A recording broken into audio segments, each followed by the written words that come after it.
Hi friends, எல்லாருக்கும் வணக்கம். Welcome to Dhanash fusion. நம்ம இன்றைக்கி சூப்பரான பச்சை பயிறு குழம்பு எப்படி செய்கிறதுன்னு பார்க்க போகிறோம். இது வந்து சாதத்து கூட சாப்பிடவும், எல்லா வகையான டிஃபன் வெரைட்டி கூட வச்சு சாப்பிடவும் ரொம்ப நல்லாயிருக்கும். இது வந்து ஈஸியாக ரொம்ப குயிக்காக செஞ்சு முடிச்சிடலாம். இப்போ தான் நம்ம சேனலுக்கு வரீங்கன்னா சப்ஸ்கிரைப் பண்ணிட்டு பாருங்கள். இப்போ வாங்க வீடியோக்குள்ளே போகலாம். இப்போது இந்த குழம்புக்கு தேவையான பச்சை பயிறு ஒரு கப் அளவுக்கு நான் ஊற வச்சுருக்கேன். இது வந்து ஒரு 5 மணி நேரம் ஊறணும். நல்லா ஊறினா தான் இந்த குழம்பு வந்து நல்லா டேஸ்ட்டாக இருக்கும். அப்படி ஊற வைக்க முடியலனா இந்த கப்பில் தான் ஒரு கப் அளவு எடுத்திருக்கேன். அப்படி ஊற வைக்க முடியலனா விசில் வந்து 2 விசில் சேர்த்து வச்சுக்கணும், அவ்வளோதான். இப்போ இது வந்து குக்கரில் போட்டுக்கலாம் இந்த பச்சை பயிரை. இப்போ ஒரு கப்புக்கு 1.5 கப் அளவு தண்ணி விட்டுக்கோங்க. காரத்துக்கு பச்சை மிளகா 5-6 சேர்த்திக்கோங்க. உங்கள் காரத்தை வந்த மாதிரி பார்த்து சேர்த்திக்கோங்க. இப்போ இது கூட சின்ன வெங்காயம் ஒரு 15 பல், பூண்டு ஒரு 5. இது கூட அடுத்ததாக வந்து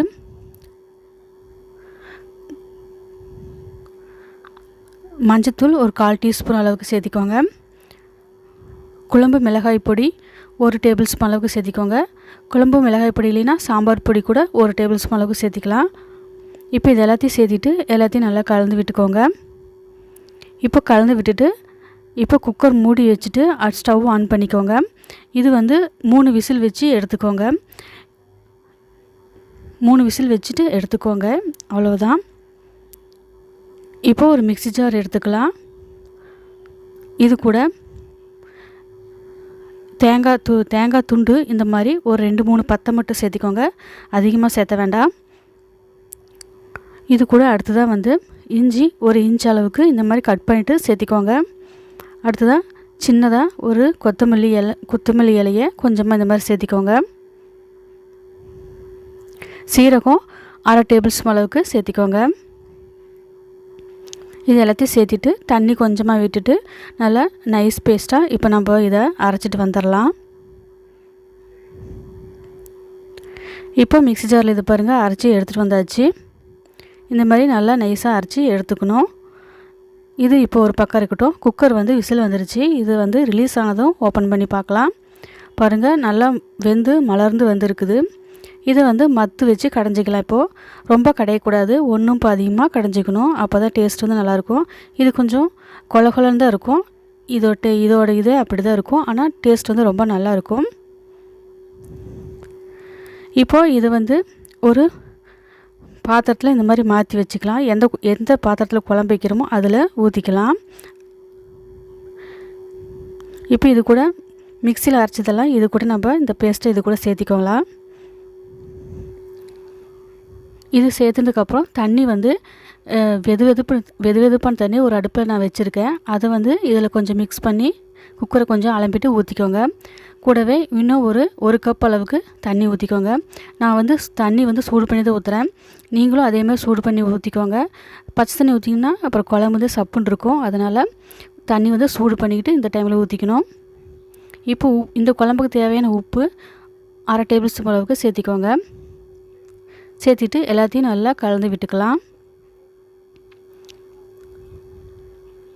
இப்போ இது கலந்து விட்டதுக்கப்புறம் ஸ்டவ் ஆன் பண்ணிக்கோங்க. இது இந்த குழம்பு வந்து நல்லா கொதித்து வரட்டும். கொதித்து வந்ததுக்கப்புறம் இதுக்கு தாளிப்பு செஞ்சுக்கலாம். இது நல்லா கொதித்து நல்லா வெந்து வரட்டும். அப்போ தான் இந்த மசாலா தேங்காய் பேஸ்ட்டு எல்லாமே குழம்போட சேர்ந்து நல்லா வரும். இதோட பச்சை தன்மையும் போய் நல்லா வெந்து வரட்டும். இப்போ பாருங்கள், குழம்பு நல்லா கொதித்து வந்திருக்குது. இந்த டைமில் ஒரு டைம் நல்லா கலந்து விட்டுக்கோங்க. மேலேயும் கீழேயும் அடியில் இருக்கிறதெல்லாம் மேலே வந்துடும். இப்போது இதுக்கு ஒரு தாளிப்பு கொடுத்துடலாம். இப்போ தாளிப்புக்கு ஒரு பாத்திரம் வச்சுக்கலாம். அதில் தேங்காய் எண்ணெய் வந்து 2 டேபிள் ஸ்பூன் அளவுக்கு விட்டுக்கோங்க. தேங்காய் எண்ணெய் சேர்த்துறப்போ டேஸ்ட் வந்து ரொம்ப நல்லாயிருக்கும். அப்படி இல்லைன்னா நீங்கள் எப்பயும் யூஸ் பண்ணுற எண்ணெயை கூட யூஸ் பண்ணிக்கோங்க. தாளிப்புக்கு கடுகு உளுத்தம்பருப்பு 1 டேபிள் ஸ்பூன் அளவுக்கு சேர்த்திக்கோங்க. இப்போ இந்த கடுகு உளுத்தம்பருப்பு நல்லா பொரிஞ்சு வரட்டும். பொரிஞ்சு வந்ததுக்கப்புறமா இது கூட அடுத்ததாக வந்து வரமிளகா, ஃப்ளேவருக்காக வரமிளகா 2 இந்த மாதிரி சேர்த்திக்கோங்க. கருவேப்பிலை ஒரு கொத்து அளவுக்கு சேர்த்திக்கோங்க. அடுத்தது சின்ன வெங்காயம் ஒரு 10 இந்த மாதிரி கட் பண்ணிவிட்டு சேர்த்திக்கோங்க. இந்த மாதிரி வெங்காயம் சேர்த்து வதக்கி சேர்த்துறப்போ டேஸ்ட் வந்து குழம்புக்கு வந்து ரொம்ப நல்லாயிருக்கும்.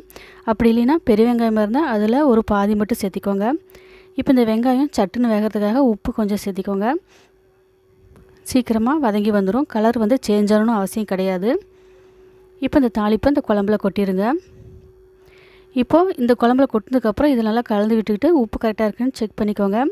இப்போ ஸ்டவ் ஆன் பண்ணிவிட்டு இந்த தாளிப்பெல்லாம் இந்த குழம்புல எல்லாமே மிக்ஸ் ஆகி நல்லா வரணும். அதனால் ஒரு தடவை நல்லா கொதிக்க விட்டுக்கோங்க.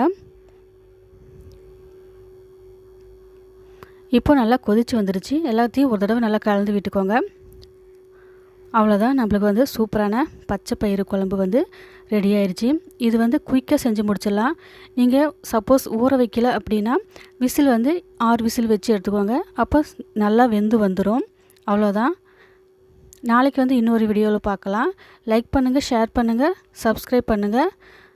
தேங்க்யூ ஃபார் வாட்சிங்.